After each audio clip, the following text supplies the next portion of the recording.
Well, let me welcome you to Road to the White House. I'm David Caputo, professor of political science at Pace University in New York City.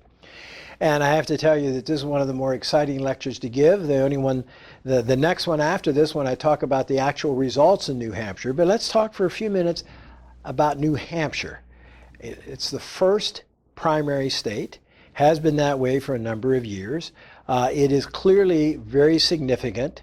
You have a much better track record of whoever wins in New Hampshire going on to capture the nomination. Although in this particular year, it appears that 2016 may be atypical in many ways, but I'll come back to that. Let's move on to New Hampshire. New Hampshire, live free or die, state motto. That tells you a lot. Fiercely independent. The citizens of New Hampshire take their role in this process quite seriously. In fact, one of the candidates mentioned yesterday as they were wrapping up in New Hampshire that a person came up to them and said, I have seen you on 6 different occasions. Okay? So imagine a candidate having 6 different times to either persuade the person to vote for them or to dissuade them in terms of things. All right, so let's talk about what is involved here. If you look at New Hampshire on a map, you'll notice that in the southeast quadrant is largely where 2/3 of the population is. You get up into upstate New Hampshire, and it's much more sparsely settled. You get a lot of people coming in from Massachusetts who have moved into New Hampshire for a variety of reasons. But the lower part of New Hampshire is very important in terms of the total number of seats and so forth.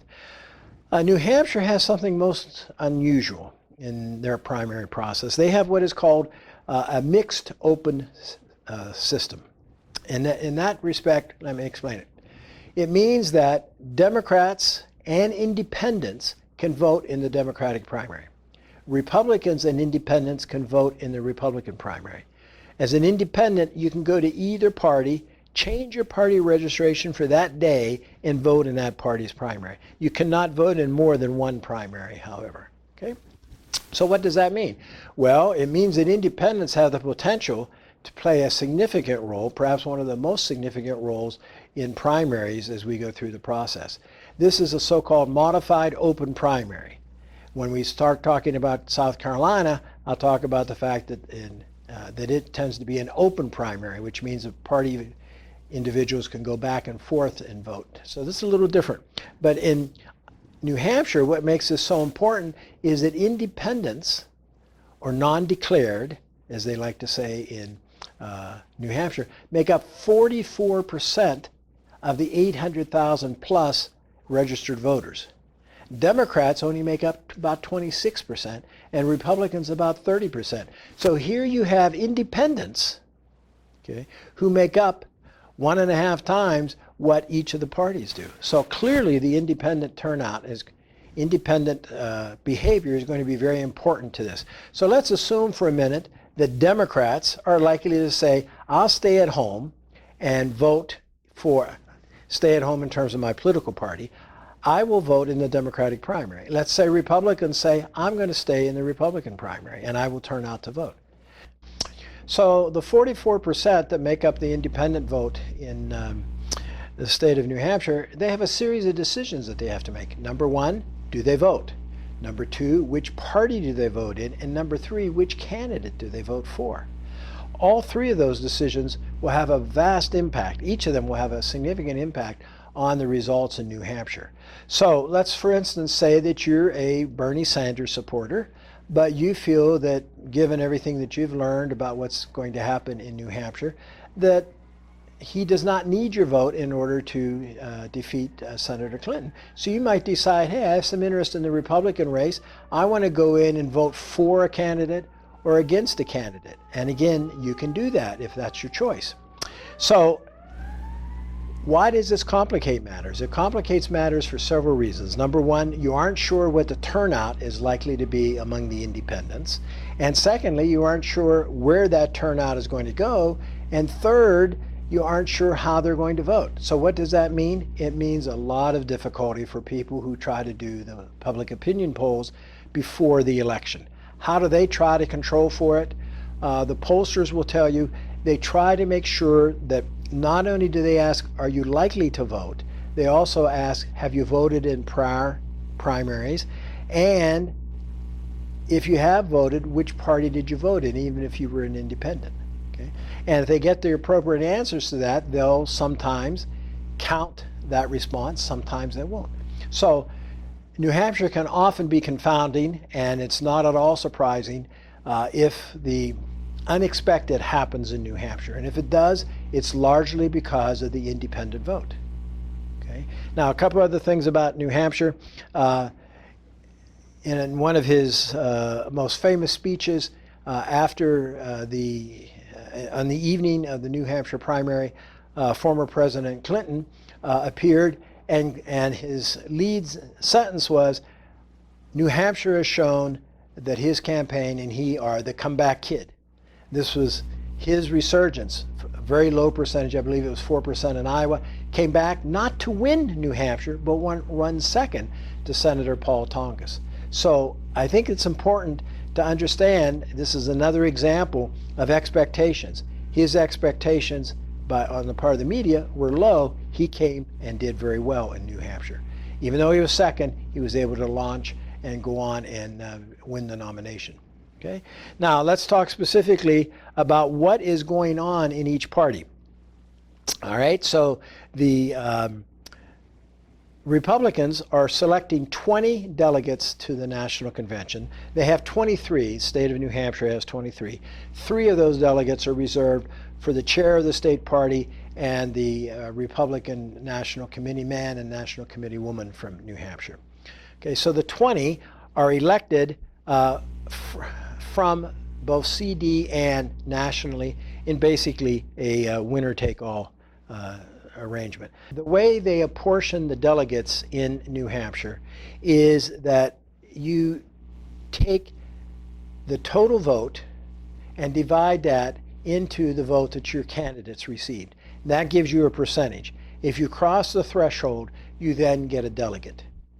Uneven percentages, in other words, if a candidate has 14.4 at the end of the night, those go to the candidate that has the largest number of votes. So it's conceivable, for instance, if Mr. Trump were to run and receive about 30% of the vote, which would be could be a clear victory for him, he could end up only with 6 or 7 delegates. Okay? So this is important in terms of New Hampshire is not a delegate-rich state for either party, and given the way the delegates are assigned, it is difficult to amass a major delegate swing, especially on the Republican side, if 4 or 5 of the Republicans are over 10 to 15%. On the Democratic side, they elect 24 of 32 delegates. The other 8 delegates are so-called superdelegates, which I'll come back in a later lecture and explain. But they elect 8 by congressional district, okay, and those are proportional, and 8 others are elected in a statewide total. So you can see that the number of delegates is relatively limited, 16 delegates on the Democratic side and 20 on the Republican side.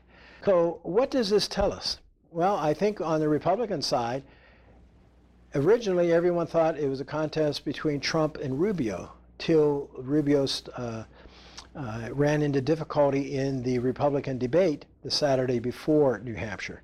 Now, will he be able to recover or not remains to be seen, and how the voters treat that, and how the voters will treat someone like Governor Christie, who is trying to break out from the 3, what I call the 3 governors, 2 sitting governors, Kasich and Christie, and former Governor Bush. Governor Bush has been polling, Governor Christie has been polling the lowest of the 3 in New Hampshire. Now, if that debate performance was liked, well received by the voters in New Hampshire, then you could see him go up. And it'll be interesting to see if he goes up and whether he goes up at the expense of the other 2 governors. There is some polling evidence to indicate that as one of the 3 governors increase, the other 2 lose, that they're sharing about 40% or less of the total vote. Now on the Republican side, you have Trump, Rubio, and where's Senator Cruz? New Hampshire is a much less receptive state for him. It is not as conservative. It is not as evangelical.